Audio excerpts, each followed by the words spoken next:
আমাদের সংস্কার কমিশন যে প্রস্তাব দিয়েছিল প্রভু সেটার ভিত্তিতে আদেশ দেওয়াটা বাঞ্ছনীয় ছিল। তারপরেও যতটুকু আদেশ দিয়েছেন সেটাকে আমরা গ্রহণ করছি এবং সেই জন্য তাকে আমরা সাধুবাদ জানাচ্ছি। উনি আমাদের যে সংস্কার কমিশন ছিল তারা প্রস্তাব দিয়েছিলেন ওয়ান প্যাকেজে হানা ভোট নেওয়ার জন্য, কিন্তু কালকে আমরা বিশ্বের সাথে দেখলাম যে সংস্কার কমিশনের ওয়ান প্যাকেজকে 4টা ভাগে ভাগ করে দেওয়া হয়েছে। আপনারা দেখেছেন, যেটি জনগণকে সিদ্ধান্ত নিতে অনেকটাই জটিলতার ভিতরে ফেলে দেবে, কারণ আমাদের দেশের মানুষ এতগুলো পয়েন্টে বিশ্লেষণ করে তাদের মত স্থির করাটা এটা কঠিন হবে এবং এখানে একটা জটিলতা তৈরি করা হয়েছে। 2 নম্বর,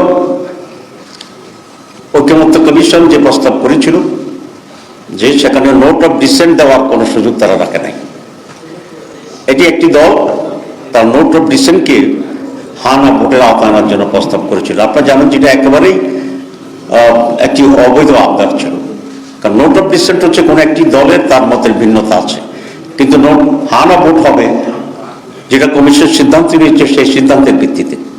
কারণ বিভিন্ন দলের অনেকগুলো নোট অফ ডিসেন্ট আছে, তাহলে হানা ভোটের ভিতরে প্রত্যেকটা নোট অফ ডিসেন্ট তাকে ইনক্লুড করা যায় না। নোট অফ ডিসেন্ট মানেই হচ্ছে একটা সিদ্ধান্ত হয়েছে, আমি তার বিপরীতে আছি এবং সিদ্ধান্তের ভিত্তিতে হানা ভোট হবে, এটা হচ্ছে জাস্টিফাইড কথা। আমি এর আগেও ব্যাখ্যায় বলেছিলাম, আপনারা জানেন যে কোর্টে, হাইকোর্টে বা সুপ্রিম কোর্টের 3 জনের বেঞ্চ হয়, অনেক সময় 2 জন যে একমত হয় সেটাই রায় হয়, আর যেটা নোট অফ ডিসেন্ট দেন সেটা একটা রেকর্ড হিসাবে থাকে, কিন্তু রায়ের ক্ষেত্রে এটার কোনো ভ্যালু নেই। সুতরাং কনসেনসাস কমিশনের যেটা মেজরিটি, নট মেজরিটি, মোর দেন 90%, মোর দেন 85% এরকম সংখ্যায় লোকেরা যেখানে একমত হয়েছে সে ভিত্তিতে সিদ্ধান্ত হয়েছে।